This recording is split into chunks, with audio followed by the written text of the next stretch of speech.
వనపర్తి జిల్లా కేంద్రంలో Congress party MLA Thudi Megha Reddy నివాసంలో పట్టణ అధ్యక్షులు చీర్ల చందర్, లకాకుల సతీష్ మీడియా సమావేశం ఏర్పాటు చేశారు. ఈ సందర్భంగా వారు మాట్లాడుతూ వనపర్తి మున్సిపల్ చైర్మన్గా బాధ్యతలు వ్యవహరిస్తున్న గట్టు యాదవ్ అధికార మదంతో అధికారులను తప్పుదోవ పట్టిస్తున్నారని అన్నారు. అనేక అవినీతి పనులకు శ్రీకారం చుడుతూ అధికారంతో గత 3 నెలల క్రితం తప్పుడు దురపతాలను చూపిస్తూ రిజిస్ట్రేషన్ అధికారులను తప్పుదోవ పట్టిస్తున్నారన్నారు.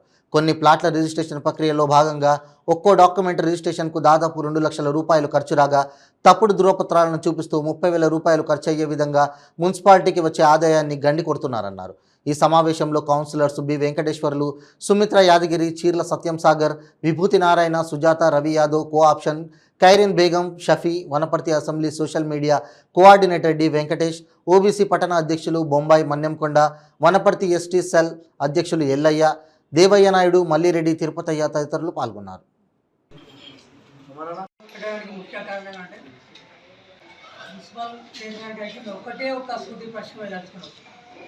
మీరు అవినీతి అవినీతి అవినీతి అంటున్నారు కదా, అవినీతి గురించి మేము ఒక ఉదాహరణకు 2 మీకు ఇప్పుడు చెప్పదలుచుకున్నాం.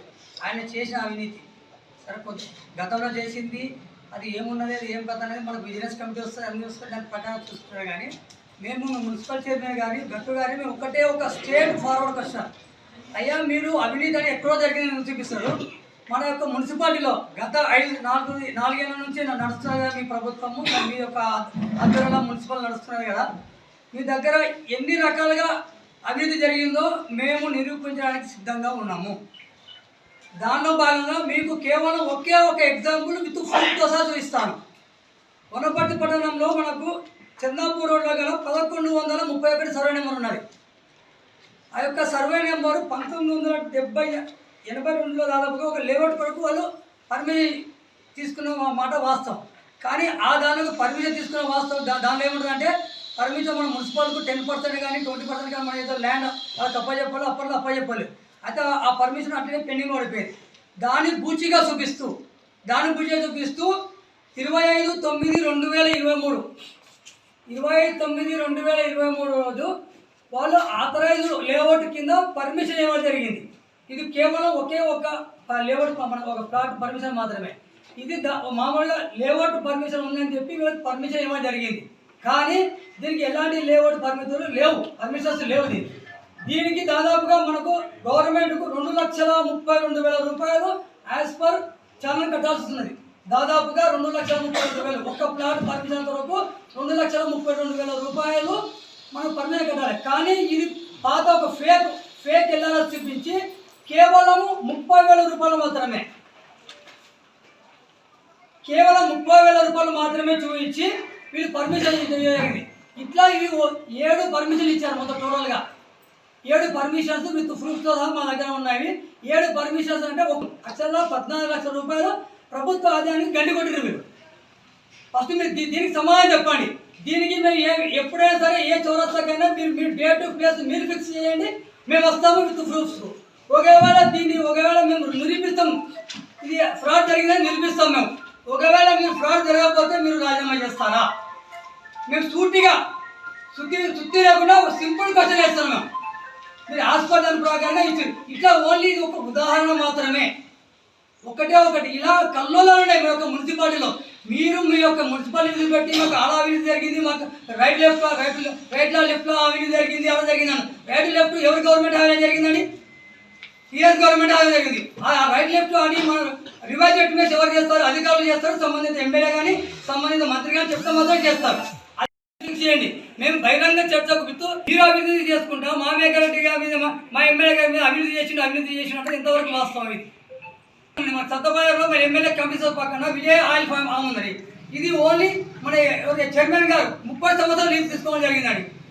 ఎవరైనా నిరుద్యోగులు లేదా? ఎవరికైనా మన ఉపాధి కల్పించవచ్చు కదండి.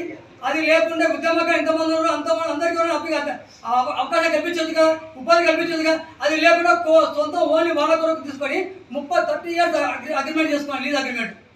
ఇది ఎక్కడ న్యాయం చెప్పండి? మీరు ఏకంగా అవినీతి మీద ఎదురు వాళ్ళని బుధకాలం చేస్తున్నారు. కానీ ఆయన చేసిన సొంత అవినీతి ఎంత ఉన్నది?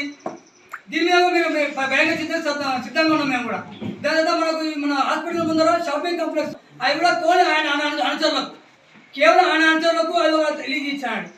ఇది ఎంతవరకు సమంజసం? ఇవన్నీ పెట్టుకొని మీరు చేసే అవినీతి మళ్ళీ మీరు మొత్తం కలిసి మీరు అంటుంటారు. ఇంకో రెండవ అవినీతి మనకు బృందాండాక్స్ ఏరియాలో ఒకటి మనకు ఇండస్ట్రియల్ జోన్ ఉన్నది.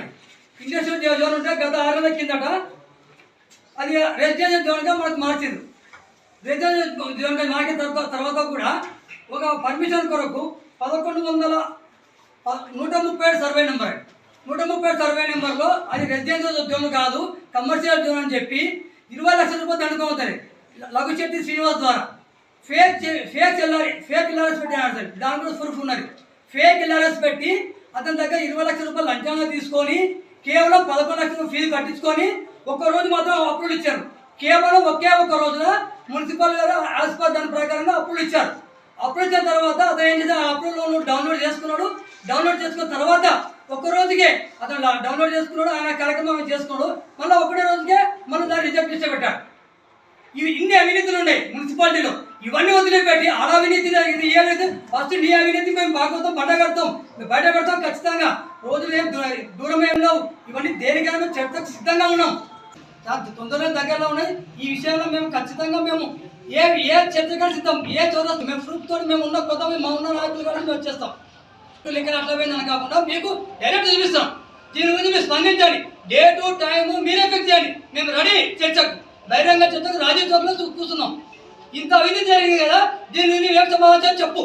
మా దగ్గర ప్రూఫ్తో సహా మేము చూపిస్తాం. కాలువల అలైన్మెంట్ మార్చి అధిక నిధులు దొబ్బేసినామని మాట్లాడారు. కాలువల అలైన్మెంట్ మార్చడానికి హక్కు ఎవరికి ఉంటుంది? సంబంధిత మంత్రికి ఉంటుంది, లేదా ఇక్కడ ఉన్నటువంటి ఎమ్మెల్యే గారికి ఉంటుంది, లేదా ఎస్సీలకు సంబంధిత ఆఫీసర్లకు ఉంటుంది.